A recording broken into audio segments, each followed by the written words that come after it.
My name is Stefan Johansson. I am the founder of EcoJohn, and I'm here to show you one of our mobile restrooms that we have produced for George Henry White Center. This is a two-stall self-contained mobile restroom that doesn't require any septic or any pump outs whatsoever. Okay, so I will take you on a little tour and show you how the unit operates, the feature and benefits of this type of mobile restrooms. So this is two-stall restrooms. Here we have the women's bathroom. We have this regular flushing toilet, low flush toilets. Behind it we have a transfer pump. So when you flush, all your wastewater pumps into a holding tank, which is located in the mechanical room. Then we also have a sink, hand sanitizers, and hand dryers. Same thing with the sink. When you use the sink, all the gray water is going to pump into the holding tank, and then from there it's going to go into the incinerator where everything gets evaporated and incinerated. One of the many benefits of this type of restroom is for the user. It's standard flushing toilets, standard sinks. So for the user, it's a standard regular operating bathroom. So this particular unit for George Henry White Center, they requested a ADA compatible bathroom. So the size is a little bigger than the regular bathroom. But we also can make these in regular sizes. But for this specific project, they needed something that was ADA compatible. But very modern looking bathroom, can be installed in any off-grid or any locations where septic is an issue. If we keep going, we're going to see the other side. We have the men's bathroom, which is a similar bathroom.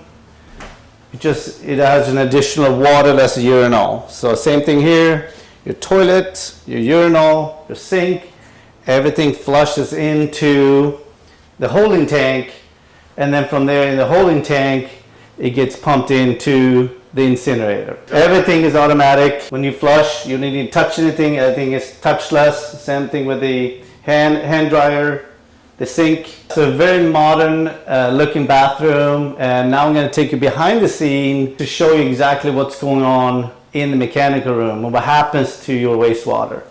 So after you flush your toilets and sinks, everything gets pumped into a holding tank.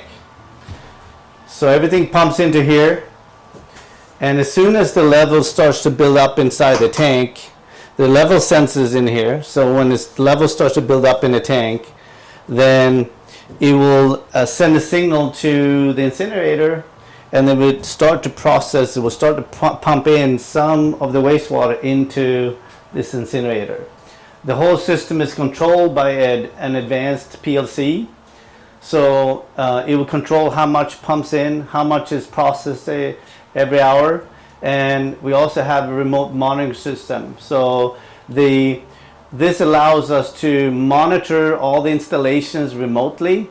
We can see exactly what's happening, how much is processing. If there are any errors or anything goes on and needs attention, we would send a message to the operator, or we can fix it remotely.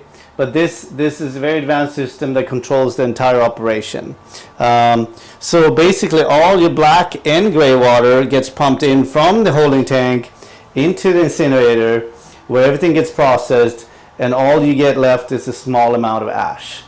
So in contrast to a traditional system, it would go to a septic tank and then a leach line, which could take up a lot of acres, a lot of room. This is a very compact system. So small mechanical room, small tank, and it will process all of your waste. We have different sizes. This is a mid-size unit, but we also have larger systems that can handle up to 300 gallons a day, which is a 4-bedroom home. And we also do these on a commercial level where we can process up to 2,000 gallons per building. So if there's a bigger development or park, we can process all the wastewater for that location.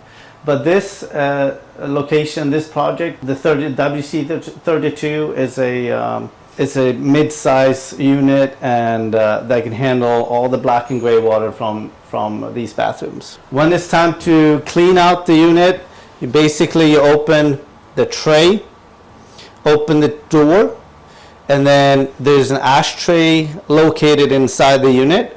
So you pull the tray outside, and then you use the shop vac to vacuum out the ash. The ash is all sterile, so you can just vacuum it out and get rid of it. You push the tray back in, you close the door, and then it's good to go again. There's several safety features on here to make sure this unit is completely safe. We have sensors and controls to make sure that everything shuts down if anything opens. We have automation, we have monitoring how much wastewater is pumped into the unit. Here's the stack, the chimney stack, that all the emission goes out. And like Logan mentioned, the emission is very low. All the hot air comes out through the unit, but it's very, very low and clean air, way below any emission EPA limits. This unit is also equipped with an air conditioner and a heater, so each room is climate controlled. We have a special motorized vent that opens up automatically when we run this unit, just to make sure we have enough air and draft inside the room. And then we have our controls and control panel. So this is our PLC controller that basically controls the operation of the system.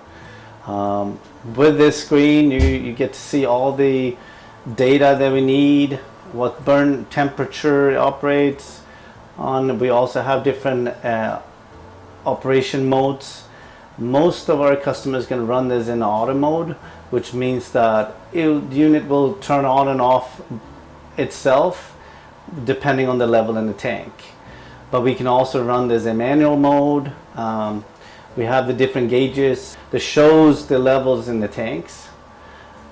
We have an alarm here, so if there are any alarms at all, it would alert. Send an alarm here, it would be siren in here, and also with the remote monitoring system, it will send us, EcoJohn, an alert and say something needs attention.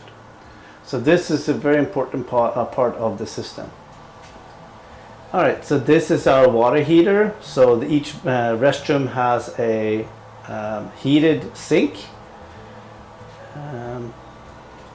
Then we also have our power supply, which controls your air conditioning unit.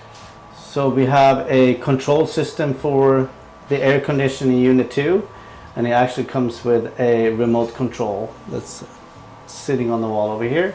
We have our main electrical panel.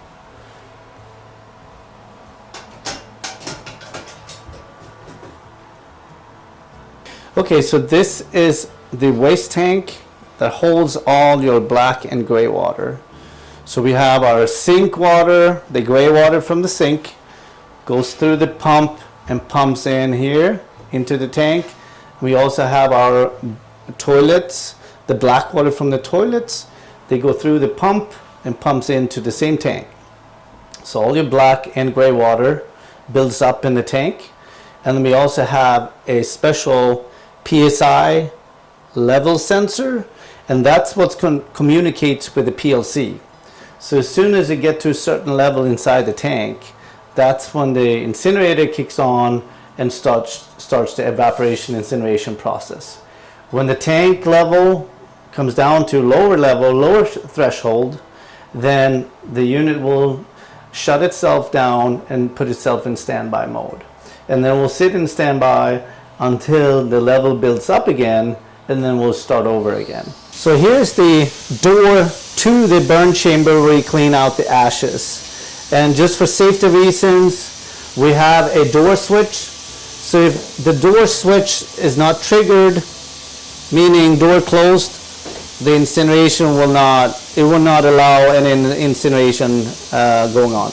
The door has to be shut, and the door switch has to be triggered for the unit to ignite and start up a burn cycle.